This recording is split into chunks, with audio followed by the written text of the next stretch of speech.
PVC pipe tui pipe that to lo na ka ti ve chu hei tui alo zo ta tui kan mang zo chu alo ro ta kha tiang nuwa kan tui han kan le che hen apang pat ek ang chi kha aron chuak ta thina hei tu na po ablo ka kan han hei kan han het thona enge mo sat ka le bo to hei hi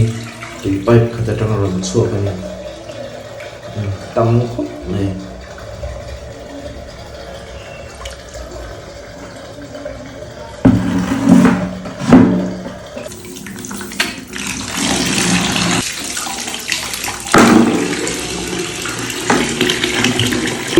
rồi tôi cần là lo PG connection với cái này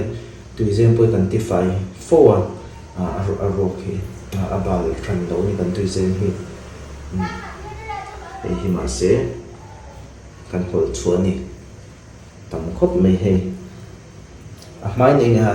tầm nếu mà luôn chuột đó cần bảy chuột đó